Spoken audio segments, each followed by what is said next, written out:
Now, what's interesting about this site is that it's protected within the Shiloh Civil War National Monument Park, if you will. Anyway, here we are. We're going to be making this kind of a loop here.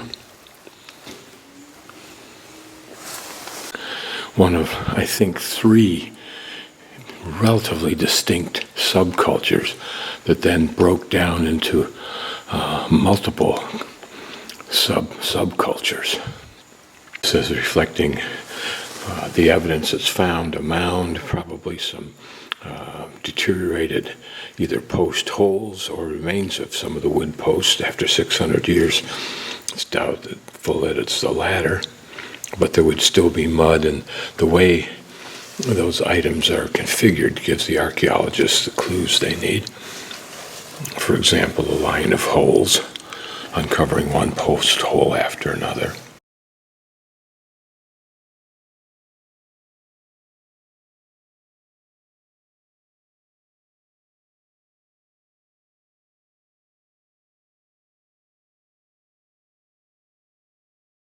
It's their classic game, which is rather clever considering those stones are only about 3 or 4 inches in diameter.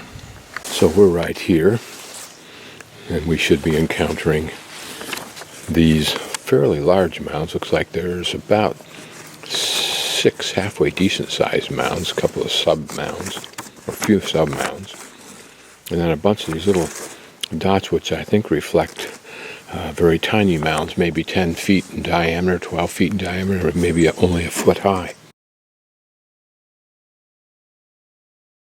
See by this trail that it's not used very much. In fact, it's actually quite faint, a trail with the leaves on it.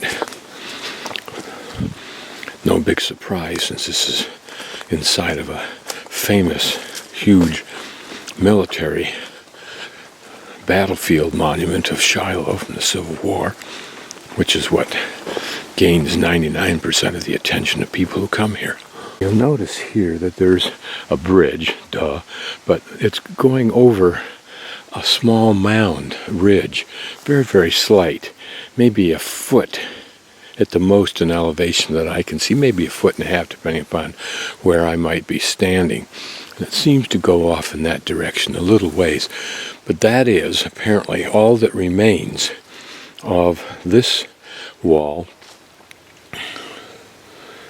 So this low ridge we're about to cross is all that remains of an extensive wall that protected a small town located here from about 550 to 950 years ago. Life here was generally peaceful, but the townspeople must have felt threatened at some point and built this palisade. To build the wall, they placed wooden posts in the ground 6 to 8 inches apart, lashed them together with slender branches, and covered the branches with clay.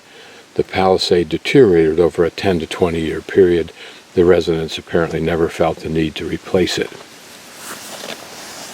And there were also 8 bastions that warriors could shoot arrows from down onto whoever their enemy was.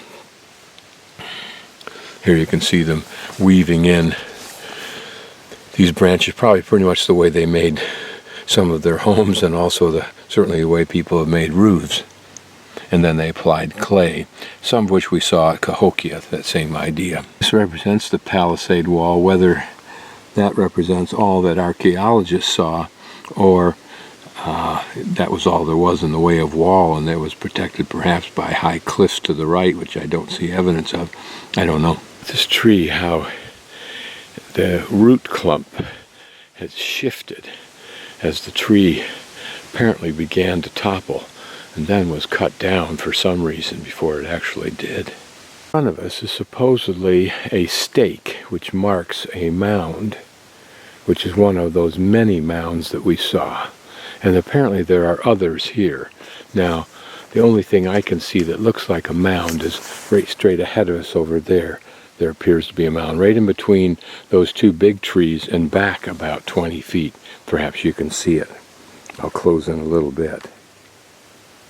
Now standing between those 2 trees, and the mound is directly ahead of me, and it starts rising just a little bit before that curved stick there.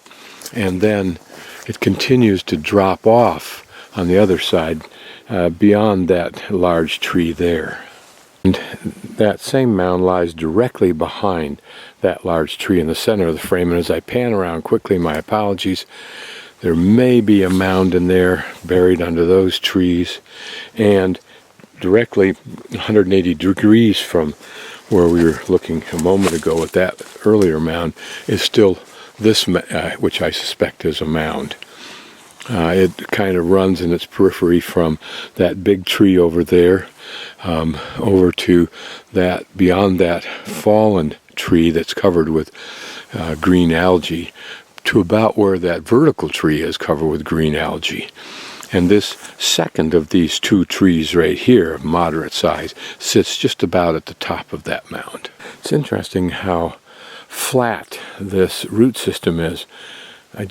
Normally you find that where the soil level is not very deep. Maybe that's the case here. I didn't realize that. And there ahead of us is a borrow pit. No big surprise. We've seen lots of these at these sites. What's surprising is how large it is, considering the size of the mounds right about here. But it's possible we're going to be encountering some more larger mounds. Now, as it points out, these borrow pits were also where they gained the clay for building their wat and daub houses.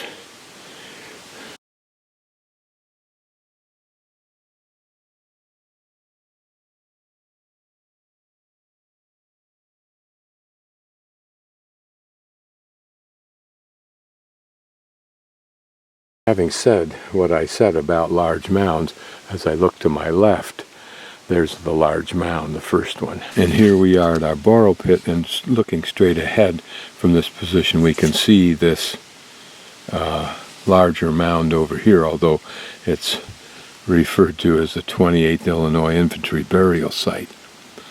Not sure what that. You can see the sign we were just looking at. That long borrow pit ran that way, but here in front of us we can see another one, and here very clearly another one, smaller, round, but clearly seems to be a borrow pit. It raises the question, did these people use these borrow pits after they had removed the clay for some symbolic purpose, as they did at that Hopewell site that we saw? This is a burial place of the 28th Illinois Infantry. The bodies were removed to the National Cemetery. Back in there is the borrow pit that we saw. Here's another smaller borrow pit, but notice the water that's in it, sufficient enough to have a green algae scum on top, but could that have been at one time a more controlled water feature? And there are more, perhaps, burrow pits over there. But now we're looking apparently towards the center of town, and I'll show you a drawing of that in just a moment.